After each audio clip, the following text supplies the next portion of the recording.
Muy buenas tardes, muchas gracias por estar aquí.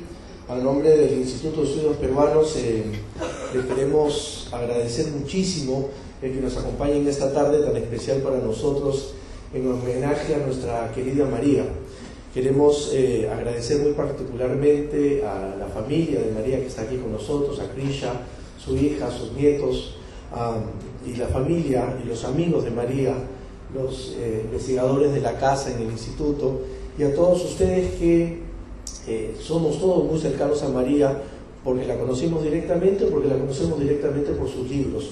Y por eso es que es una doble alegría estar acá. Estar aquí significa estar también entre amigos. Hemos querido abrir este homenaje a María en la Feria del Libro porque María durante toda su vida confeccionó libros. Y qué mejor manera que estar con ella recordando sus próximos 100 años que en un lugar donde hay tantos de los libros que por supuesto ella quiso y quiere.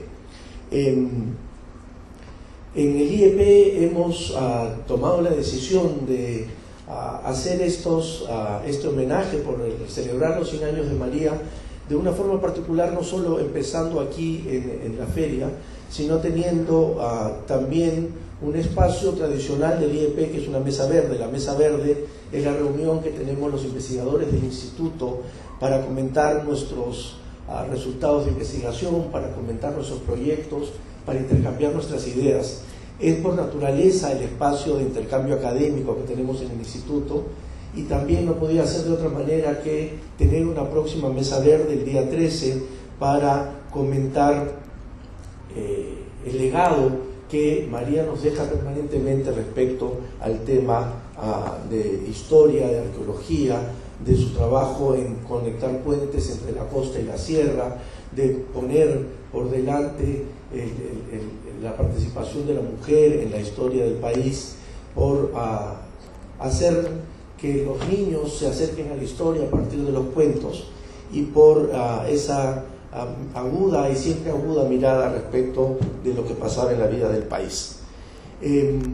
Esta noche tenemos esta presentación de una parte de una colección que el instituto está trabajando de las obras completas de María, y para ello queremos invitarlos a mirar ese recorrido de esas obras. Hemos, gracias a la Feria Internacional del Libro de Lima, tener un stand muy cerca, ahí al lado de Francia, donde uno puede mirar una línea de tiempo con la historia de vida y la historia de los textos que María ha elaborado en estos 100 años haciendo historia en el Perú. Así que los invito a que luego podamos pasar por ese stand para poder mirar el trabajo de María. Esta tarde nos encontramos acá para presentar parte de estas obras completas y parte del trabajo que está haciendo el instituto por reimprimir y reeditar algunos de los textos de María.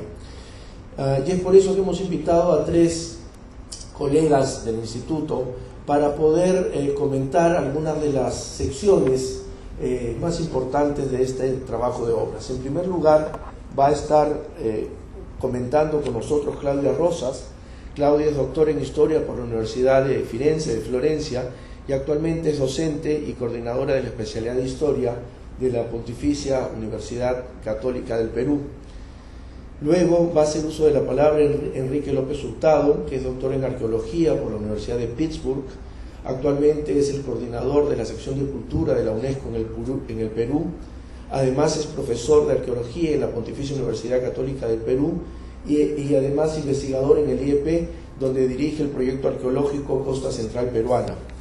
Finalmente va a estar haciendo sus comentarios y la presentación de los cuentos que tanto nos han gustado mirar en las ediciones nuevas, a Carolina de Belaúnde, que es historiadora por la Pontificia Universidad Católica del Perú, es investigadora principal en el IEP, actualmente es directora de actividades y es miembro del Consejo Directivo, es una consultora en temas educativos y experta en asuntos de textos educativos. Así que, sin más, los dejo con Claudia, luego con Quique y luego con Carolina para comentar estos trabajos de María sobre mujer y poder en los Andes, que será comentado por Claudia, sobre historia del Tahuantinsuyo y los incas, tomos que van a ser comentados por Quique, y el origen de los hombres y otros cuentos del antiguo Perú y los cuentos de los Andes, que serán comentados por Carolina. Cada uno tiene 15 minutos. Claudia. Buenas tardes con todos. Para mí es un gran honor poder presentar este volumen de la colección de las obras completas de María Rostorowski, mujer historiadora que admiro muchísimo, y como el tiempo es breve, pasaré a hacer la presentación de este volumen. El presente volumen, que es el número 10 de la colección de obras completas de María Rostorowski, editadas por el Instituto de Estudios Peruanos, contiene las investigaciones pioneras realizadas por esta brillante historiadora en torno al tema de la mujer y poder en los Andes prehispánicos y coloniales, que es solo una de las tantas facetas de la producción historiográfica y científica de la autora. En las últimas décadas, la historia de las mujeres y de género se convirtió en una de las perspectivas de análisis fundamentales en las ciencias sociales humanas. Por eso me parece un gran acierto haber reunido sus trabajos en torno a este campo de estudio en un volumen, que en realidad contiene un libro y varios artículos. O sea que en este volumen hay un libro y varios artículos. Desde fines del siglo XX, los estudios sobre mujeres y género adquirieron gran importancia en todos los campos del conocimiento, gracias a una serie de transformaciones económicas, políticas, sociales y culturales que se dieron a nivel mundial y que plantearon la necesidad de comprender la condición de las mujeres en el pasado para entender aquella del presente. El valor de reunir en un volumen todo lo publicado sobre este campo de estudio reside en que permite apreciar cómo la obra de esta destacada historiadora dialoga con las nuevas corrientes de la historiografía contemporánea y cómo la etnohistoria en nuestro país no ha sido ajena a estas nuevas preocupaciones que surgieron en el panorama historiográfico desde las últimas décadas del siglo pasado. La historiografía tradicional se concentraba en la historia política, militar e institucional, y su objetivo era lograr la objetividad científica. En este tipo de historia, los protagonistas principales eran los grandes hombres, principales gestores del devenir histórico y artífices de la vida política y militar de las sociedades. Evidentemente, en la construcción de este tipo de historia, las mujeres resultaban invisibilizadas o estaban ausentes. En este sentido se entiende el importante aporte de los trabajos de María Rostorowski presentados en este volumen, que muestran a las mujeres como sujetos históricos y agentes de su propia historia en el proceso de formación y desarrollo de la sociedad andina prehispánica y colonial. Se trata de estudios publicados además en la década de los 80, principalmente en los 90, que abrieron sendas de investigación muy importantes. Nuestro comentario lo vamos a dividir en dos partes. La primera, que reúne los trabajos acerca de la construcción de las identidades de género en el pasado andino, y la segunda parte, que tiene como eje las historias de mujeres andinas que influyeron en el desarrollo de la sociedad colonial, siendo la figura principal Francisca Pizarro, que fue motivo de un libro. En esta parte, las mujeres y la construcción de las relaciones de género en el mundo andino antiguo, tenemos 4 artículos que tratan sobre mujeres y relaciones de género en el Tahuantinsuyo. Y las perspectivas que María Rostorowski utiliza van desde la historia de las mujeres hasta también la aplicación de la categoría de género en el análisis histórico. Como ustedes saben, el género es una categoría neutral, diferente de sexo, que pasó de la gramática y fue adoptada por las ciencias sociales y que se empleó para teorizar la diferenciación o la diferencia sexual. de tal manera que se entendía la construcción sociocultural de los géneros masculino y femenino en la historia, y es precisamente lo que hace María Rostorovsky. Y esta categoría es finalmente muy útil en el análisis histórico porque nos permite complejizar nuestro acercamiento a la diferenciación social. En este sentido, el ensayo La mujer en la época prehispánica, editado por Moisés Lemlich en el año 94 en el libro Mujeres por Mujeres, se complementa con otro titulado, que está aquí en el libro, Visión andina prehispánica de los géneros, que fue publicado al año siguiente por Maruja Barrick y Narda Enríquez en el volumen Género, Cultura e Historia. En esta línea también se encuentra otro artículo, Algo sobre mujeres andinas, del año 1992. ¿Qué plantea María Rostorovsky? Para aproximarnos a una visión andina sobre la noción de género y las relaciones entre los géneros masculinos y femeninos, primero es necesario analizar los mitos. Entonces, en uno de estos artículos ve cómo los dioses masculinos y las deidades femeninas tenían roles diferentes e incluso complementarios, mientras que los dioses masculinos se identificaban con los fenómenos naturales que habían que controlar a través de ofrendas y sacrificios, como Pachacamac, dios tectónico que producía los movimientos sísmicos. Las diosas, en cambio, se relacionaban con el tema de las subsistencias indispensables para la vida de los seres humanos. La autora muestra cómo en la mitología andina generalmente había una ausencia de la figura paterna y quedaba el binomio de madre-hijo o hijos, como en los mitos de Pachacamac y Pachamama, Catequil y Piguerao con su madre Huatahuán. Es decir, habría mucho que comentar sobre el acercamiento que tiene María Rostorovsky a los mitos. Esta importante presencia femenina en la mitología tenía su correlato en las estructuras andinas de poder.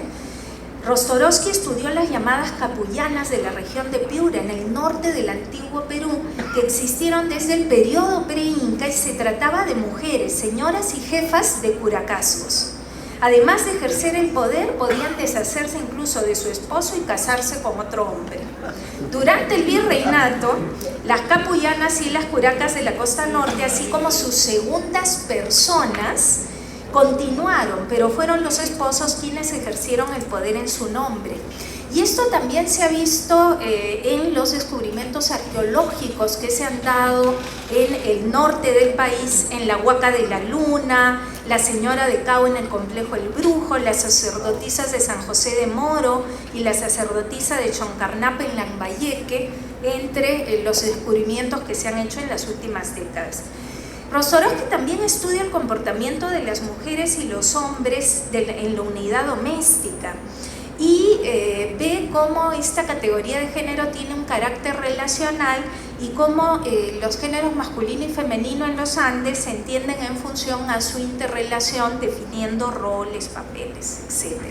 Por cuestión de tiempo voy a saltar eso.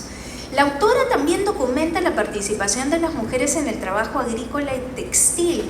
Por ejemplo, estudia el Ayahuasi o Casa de las Escogidas, donde las mujeres estaban destinadas a producir textiles para el Estado inca y a preparar bebidas para la celebración de ritos y ceremonias, así como el cumplimiento de la reciprocidad y de las comunidades públicas. Si bien María Rostorovsky indica que hay pocas referencias sobre la mujer sacerdotisa, sacrificadora y sacrificada, le dedica parte de sus escritos y asimismo habla de las esposas de los soberanos difuntos y las panacas, etc. Es importante destacar que cuando María Rostorovsky explica el rol de las mujeres y las relaciones de género en la sociedad andina, estos aspectos están integrados en un cuadro mayor que es el Tahuantinsuyo. Es decir, no se trata de un tema particular o tangencial, sino que se enfoca como una parte integrante de la organización social, económica, política y religiosa, sobre la cual ella ha investigado bastante, y tenemos su libro, por ejemplo, Historia del Tahuantinsuyo o Estructuras andinas de poder. Entonces, este aspecto no es un aspecto sectorial, sino que se integra dentro de una visión más general. Finalmente también se aborda otro trabajo titulado Las 5 ñamcas, aspectos de lo femenino en ritos y tradiciones de Huarochirí, recogidos por Francisco de Ávila, que el autor escribe conjuntamente con el reconocido antropólogo y etnohistoriador Luis Millones y los destacados psicoanalistas Lemlich, Péndola y Hernández, y hace un análisis de los mitos desde este punto de vista. Pasamos al segundo grupo de trabajos que nos narran historias de mujeres en el proceso de formación de la sociedad andina colonial en el siglo XVI. Este segundo conjunto de trabajos del volumen que vamos a comentar cuenta con 2 artículos y está constituida principalmente por el libro titulado Doña Francisca Pizarro, una ilustre mestiza, 1534-1598, que fue publicado por el IEP en 1989. Para realizar la reconstrucción de la vida de esta ilustre mestiza, Rostorovsky empleó como fuentes testamentos, relación de gastos de viajes, protocolos notariales, entre otros. En todo momento señala la limitación de la documentación disponible para comprender los aspectos más íntimos o particulares de la biografiada. Mestiza, hija del famoso conquistador del Tahuantinsuyo, y de Inés Huaylas Yupanqui, hija del soberano inca Huayna Cápac, y de Contarhuacho, curaca del señorío de Huaylas. El autor explica cómo fueron las mujeres indígenas durante la conquista española quienes mantuvieron un contacto más directo con los conquistadores y cumplieron el rol de esposas, amantes, sirvientas o prostitutas, en lo que tuvo mucha influencia la mentalidad española del siglo XVI sobre la mujer y las relaciones de género. Además, la escasez de mujeres de la península, al ser la conquista una empresa masculina, así como la política de la corona con respecto a la nobleza inca y a los matrimonios de princesas incas con españoles, fueron otros factores que explican esta situación. En este contexto es que Francisca nació en Jauja en 1534. El objetivo de esta investigación fue reconstruir la vida de Francisca Pizarro y a partir de ella de otras mujeres de su entorno o que tuvieron una participación en los acontecimientos decisivos del periodo, como son la sublevación de Manco II, el sitio de Lima, las guerras civiles o la formación de la nueva sociedad. Y estas mujeres son varias y fascinantes: Contarhuacho, Inés Huaylas Yupanqui, Mamadilo, Azarpay, Inés Muñoz, Isabel Mercado y Beatriz Clara Coya, a quienes María Rostorovsky rescata del olvido. Sin embargo, la importancia que reviste esta biografía reside no solo en reconstruir la vida de esta ilustre mestiza y de estas mujeres que la rodeaban, sino en que a partir de ellas se intenta comprender mejor cómo a raíz de la conquista se establecieron las relaciones entre la cultura indígena y la española. Voy a seguir adelante. Sabemos que Pizarro se separó de doña Inés, la madre de Francisca, para unirse con otra princesa inca llamada Cuxirimayoy Oquio, que luego del bautismo adoptó el nombre de Angelina. Pizarro se casó a doña Inés con su paje Francisco de Ampuero, con quien tuvo 3 hijos. Doña Inés en su matrimonio sufrió los malos tratos de su esposo, por lo que recurrió a un curandero y 2 hechiceras para matar a su marido poco a poco, con la ayuda de hierbas y pócimas. ¿Por qué hago referencia a este hecho? Porque siempre se había pensado que doña Inés estaba enamorada de su esposo. Sin embargo, en uno de los trabajos de María Rostorovsky, que fue publicado en 1996 con el título Un supuesto romance aclarado gracias a un caso de hechicería, 1547, y que fue incluido previamente en el libro de Francisca Pizarro, mediante un extenso documento procedente del Archivo de Indias, la historiadora demuestra el error muy difundido de pensar que entre doña Inés y Ampuero había surgido el amor, es decir que no, más bien lo quería matar. Bueno, vamos avanzando. Que realmente hay una riqueza de temas para comentar y bueno, lo podrán leer en la presentación del libro que me encargaron escribir y en las páginas de este interesante libro, que es realmente un aporte. Vamos a ir adelante. Otro de los artículos, titulado El repartimiento de doña Beatriz Coya en el Valle de Yucay, publicado en Historia y Cultura, revista del Museo Nacional de Arqueología, Antropología e Historia del Perú, en 1970, o sea que ese es anterior, estudia un voluminoso expediente del Archivo de Indias. Se trata del pleito entre el capitán don Martín García de Loyola, como marido de doña Beatriz Clara Coya, el famoso matrimonio que está representado en el arte, y administrador de los bienes de su hija doña Ana María Loyola Coya, y el fiscal por la posesión de 563 indios tributarios de la tasa que el visitador don Pedro Gutiérrez Flores, por orden del virrey Toledo, sacó del repartimiento de Yucay, Ijaque y Jaguana, y puso bajo la corona real. El valioso artículo está acompañado de la publicación del documento, cosa que también María Rostorowski hacía, ¿no? Publicar nuevos documentos que iluminaban esta historia. Y también ahí se encuentra la foja de servicios del capitán don Martín García de Loyola y una versión de la captura de Túpac Amaru I. La importancia del documento reside en esto, y también porque brinda valiosa información, como dice la autora, sobre las tierras privadas de cada inca, así como sobre los yanaconas que estaban a su servicio. Entonces, de gran valor. Ahora sí, creo que sí, vamos terminando. Conclusión, un minuto.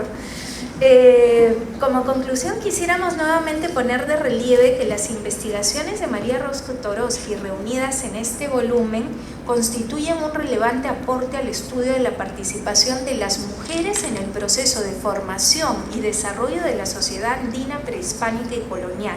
Su importancia no solo está en el material documental y la información tan rica que la autora proporciona sobre estas mujeres y su época, sino también porque marca su análisis en una visión integral de la sociedad andina que ella conoce muy bien, y porque abre muchos temas para investigaciones futuras que seguirán enriqueciendo nuestro conocimiento sobre esta faceta de la historia del Perú. Las transformaciones que se han producido en la situación de las mujeres en la actualidad deben estar acompañadas de los correspondientes cambios en el conocimiento, la investigación y la enseñanza de la historia, para construir una historia inclusiva que permita comprender cómo no solo las mujeres, la población indígena y otros sujetos históricos en el pasado han participado en la construcción de la historia. Por eso es muy interesante conocer las vidas de mujeres como Contarhuacho, Mama Vilo, Inés Huaylas Yupanqui, Sirimaya Yokio, Francisca Pizarro, Inés Muñoz, Isabel Mercado, Beatriz Clara Coya, Ana María Loyola Coya. Podemos seguir con la lista. Además, como afirma la propia autora, se trata de un acto de justicia con aquellas mujeres de la época que todavía continúan en el anonimato y que la investigación debe procurar rescatar del olvido. Por ello, el volumen 10 de las obras completas de María Rostorowski es un justo homenaje tanto a su autora, brillante historiadora, como a las mujeres cuyas vidas se retratan en sus páginas. Gracias. Ok, muchas gracias. Yo quisiera continuar con lo que menciona Claudia acerca del gran honor que es para nosotros investigadores estar acá rindiendo el homenaje a María Rostorowski. Y quisiera también decir la enorme dicha que nos produce a los investigadores de la casa ver la gran atención que la presentación de sus obras ha suscitado. De verdad, muchas gracias a todos y todas por haber venido. Yo la tengo un poquito difícil, tratar de resumir en 15 minutos los aportes del trabajo de María Rostorowski, sintetizado en Historia del Tahuantinsuyo y sus ensayos de los incas, al estudio de las características de los factores políticos, ideológicos y económicos del imperio incaico, del Tahuantinsuyo. Por eso, a riesgo de estar seguro que van a haber muchos aspectos que no voy a poder tocar, voy a centrar mi intervención en dos puntos que yo considero centrales en el aporte de María Rossourovsky al estudio de los principios organizativos del Tahuantinsuyo. El primero es su aporte metodológico, vale decir, su aporte a la manera como intentamos acceder al conocimiento. El aporte pionero de María Rossourovsky a cómo nos enfrentamos a los registros escritos del pasado andino. Y el segundo, a cómo el trabajo de María Rossourovsky ha iluminado tres principios claves en la organización del Tahuantinsuyo. Uno es su característica multiétnica, el segundo es la característica sui generis de su organización política, y el tercero tiene que ver con la transversalidad de aspectos ideológicos como la veneración a los ancestros y la creencia en un paisaje animado, en un paisaje en el que montañas son apus, piedras son huacas, ríos son seres vivientes que animan el universo andino. Primero, desde el punto de vista metodológico. Ahora, ya en la segunda década del siglo XX, todos los historiadores, arqueólogos y antropólogos estamos convencidos que la manera más eficiente de tratar de reconstruir sociedades del pasado andino es desde un punto de vista interdisciplinario en el cual distintas disciplinas interactúan, conversan entre sí desde el mismo momento del diseño de la investigación. Yo soy arqueólogo y como mea culpa puedo decir que en los 90 los arqueólogos creíamos que un estudio interdisciplinario tenía que ver cuando contratabas un topógrafo para que te haga el mapa de tu sitio, ¿no es cierto? Y dejábamos de lado la riqueza que se adquiere cuando distintas disciplinas conversan desde el momento mismo del diseño de la investigación. Esto ciertamente no era así en las épocas que empieza a trabajar María Rossourovsky. En las épocas que empieza a trabajar María Rossourovsky vivíamos lo que historiadores han llamado la dictadura de las fuentes históricas, en el cual las fuentes históricas acerca del Tahuantinsuyo eran seguidas al pie de la letra y el dato arqueológico era tomado en cuenta cuando encajaba en esta narrativa histórica. De esta manera se nombraron sitios arqueológicos, este tipo de perspectiva guió por muchos años interpretaciones de muchos proyectos arqueológicos en los Andes, trabajos seminales como los de John Rowe, por ejemplo, en el Handbook of American Indians, está ligado mayormente a seguir a pie juntillas las fuentes históricas de los cronistas y tomar en cuenta el dato arqueológico cuando sostenía esta narrativa y desecharlo como una anomalía cuando no lo apoyaba. Es el trabajo de María Rossourovsky, un pionero en hacernos ver que la manera más completa de entender una sociedad del pasado es cuando las distintas disciplinas conversan, y a todos los que tenemos la dicha de ser miembros del IEP, sabemos que nosotros estamos muy convencidos de este legado. Ricardo mencionó hace poco las mesas verdes, y justamente es este momento en el que distintas disciplinas conversan, algunas veces de manera agradable, otras veces de manera un poco más, agitada, pero siempre con miras a tener esa mirada holística de los fenómenos que queremos estudiar. Esto en cuanto al gran aporte metodológico del trabajo de María Rossourovsky a nuestro estudio del Tahuantinsuyo. Ahora, en cuanto a la parte de María Rossourovsky, a tres elementos claves de la organización social del Imperio de los Incas. El primero, las características multiétnicas del Imperio de los Incas y todo lo que esto supuso en la organización del imperio. Hasta los años 60, tal vez 70, nuestra visión del Imperio de los Incas era una visión homogeneizante, en el cual los incas eran una gran sabana que cubría toda una diversidad de pueblos y lo reconocíamos como la síntesis de lo andino. Ahora sabemos que todo lo contrario, el periodo precedente al Imperio de los Incas fue un periodo en el que distintas sociedades con distintas características organizacionales, distintas creencias y distintas formas de liderazgo competían entre sí de una manera muchas veces violenta. Son los trabajos regionales de María Rossourovsky centrados en la historia del Tahuantinsuyo y en el volumen Los Incas los que nos hacen ver que esta realidad que creíamos no era así, y que todo lo contrario, un componente muy importante en la forma como los incas establecían sistemas administrativos en las provincias que conquistaban, tenían que ver con el reconocimiento de la variedad étnica de las distintas regiones que ellos iban anexando al imperio. Esto nos permitió entender que para entender el proceso de expansión del imperio de los incas, no solo teníamos que fijarnos en la agenda imperial, qué es lo que los incas querían obtener de determinado territorio. Nosotros sabemos que al final un imperio, a través de la historia de la humanidad, es un gran ente político que extrae recursos de las periferias para alimentar un centro. El entendimiento de la característica multiétnica del Tahuantinsuyo, gracias a los trabajos pioneros de María Rossorowski, nos permiten entender que no solo es cuestión de entender qué es lo que el imperio quiere de esta región, sino también cuestión de entender las características sociales, políticas, económicas y religiosas de los distintos pueblos que ellos anexaban. Y en este sentido, el trabajo de Rossorowski es particularmente claro y lúcido, a pesar que en sus comienzos iba en contra del mainstream, de lo que todos creíamos que debía ser. El segundo punto que quisiera tocar acerca de cómo el trabajo de Rossorowski ilumina nuestro conocimiento acerca de la organización del imperio de los incas tiene que ver con la organización política del imperio en el centro mismo de la capital. Muy lejos de las narrativas de los cronistas que nos presentan una organización política de carácter piramidal, los estudios de María Rossorowski nos permiten ver desde muy temprano que el imperio de los incas, el Cusco durante el imperio de los incas era una olla de grillos.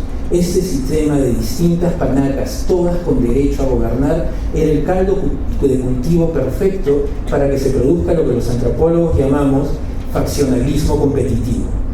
Imagínense, 10 casas reales, todas con derecho de producir el siguiente heredero al trono. Esto se traducía en una serie de intrigas, en una serie de peleas faccionalistas que ahora entendemos muy bien, pero es gracias al trabajo de María Rossorowski en analizar las fuentes históricas desde una perspectiva interdisciplinaria, en el cual no solo era la historiadora reconstruyendo una narrativa, sino también enriquecida por la visión de antropólogos, de arqueólogos y de sociólogos que le iban pintando un panorama muy lejano de lo que tradicionalmente creíamos. Y en tercer lugar, y para terminar, los trabajos pioneros de María Rossorowski nos permiten entender la importancia del paisaje animado y la veneración a los ancestros en el sistema ideológico del imperio de los incas. A pesar de este cuadro tan multiétnico, faccionalista que les presento, habían dos preceptos ideológicos que eran transversales a estas sociedades. Uno es la creencia de un paisaje animado, que los picos nevados son apus, son señores poderosos, que los ríos son deidades, que las piedras en el camino se convierten en un ser mitológico y nos cuentan esta historia. Y el otro, la importancia de los rituales de veneración a los ancestros en la organización política. Ambos aspectos que ahora nosotros manejamos como centrales a la hora de emprender nuestras investigaciones acerca del Tahuantinsuyo son señalados de manera pionera por María Rossorowski desde sus primeros ensayos y llegan a tener un gran énfasis en historia del Tahuantinsuyo. Espero que esta breve reseña de lo que yo humildemente considero los aportes más importantes de María Rossorowski en nuestro conocimiento acerca de cómo fue la organización del imperio de los incas, los motive a volver a sus obras. Es algo que nosotros constantemente, los que estamos en este negocio, hacemos. Volvemos constantemente a sus obras y buscamos el dato bibliográfico, la vena narrativa, el tipo de cosas que te ayudan a darte cuenta en que tal vez la pregunta de investigación que estás pensando ya ha sido pensada antes. Y que es nuestra labor más ver cómo enriquecemos esta visión pionera. Finalmente quiero terminar diciendo que no en vano Historia del Tahuantinsuyo es el libro de las ciencias sociales peruanas más reeditado en la historia republicana del Perú. Y eso de por sí explica por qué fue un compañero inseparable durante nuestros procesos formativos, en los primeros artículos que escribimos, en las tesis que aventuramos a hacer, sino también es un punto fundamental en los exámenes que tomamos ahora y en los sílabos que repartimos a nuestros alumnos. Muchas gracias. Buenas noches. Es para nosotros en el Instituto de Estudios Peruanos una gran alegría presentar hoy los cuentos de María Rostorovsky. La doctora María, como lo han señalado anteriormente desde distintos ángulos, tanto Claudia como Enrique, es ampliamente reconocida por sus diversos aportes al conocimiento de nuestro pasado. Una faceta de su trabajo que tal vez no ha recibido la suficiente atención es su permanente preocupación porque la historia, aquella producto del trabajo riguroso de los historiadores, trascienda los círculos de los intelectuales y llegue a un público más amplio. Por eso, María Rostorovsky siempre se ha mostrado interesada en lo que se enseña en la escuela, específicamente en los cursos de Historia del Perú. En una entrevista que le hicieron en el mes de marzo de 1988, la doctora María recuerda que sus nietos desaprobaban este curso. Ella cuenta que esto le causaba especial indignación. Cuando preguntó la causa de las malas notas, sus nietos le dijeron que la historia que ella les contaba era distinta a la que aparecía en sus textos escolares. En efecto, a fines de la década de los 80, los textos escolares no recogían la nueva lectura que los investigadores peruanos habían realizado de las crónicas y los documentos coloniales.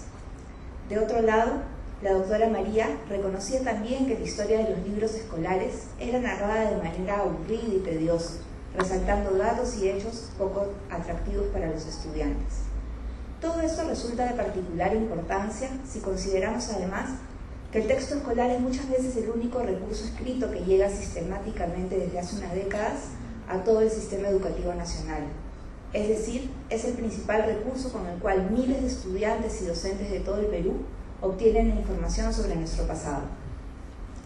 En la actualidad, este panorama no ha variado mucho, y la historia que se enseña en la escuela sigue otro camino que aquella que elaboran los investigadores.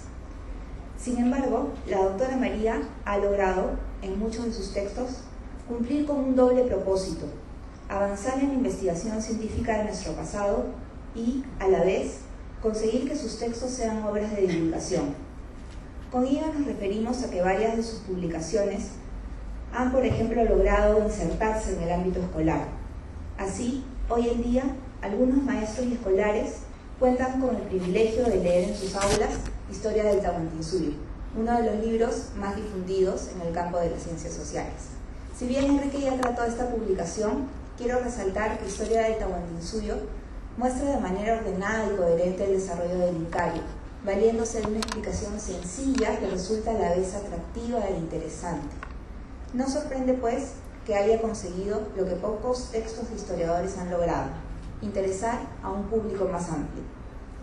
En la misma línea, aquella que acerca la historia de nuestro país a un público extendido, están los libros que presentamos esta noche. En esta oportunidad, ese público al que está dirigido el trabajo de la doctora María son los niños. Rostorovsky nos trae El origen de los hombres y otros cuentos del antiguo Perú y Cuentos de los Andes. En ambas publicaciones, editadas por el sello editorial del IEP, la autora reúne una serie de relatos de origen prehispánico que llamaron la atención de los antiguos cronistas que llegaron al Perú.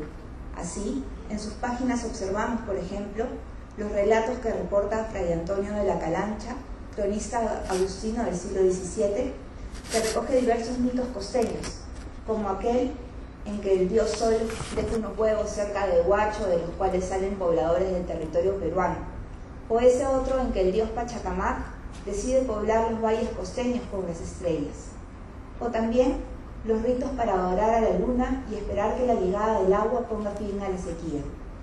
En los cuentos de María Rostorovsky encontramos además las historias que el padre Francisco de Ávila recopila a partir de sus informantes quechuas a fines del siglo XVI, o lo contado por el Inca Garcilaso de la Vega en sus comentarios reales, además de otros conocidos cronistas que relataron los mitos, leyendas y creencias de los antiguos pobladores. Cabe destacar que el interés por estos relatos ya había aparecido a lo largo de la vasta producción de la doctora María.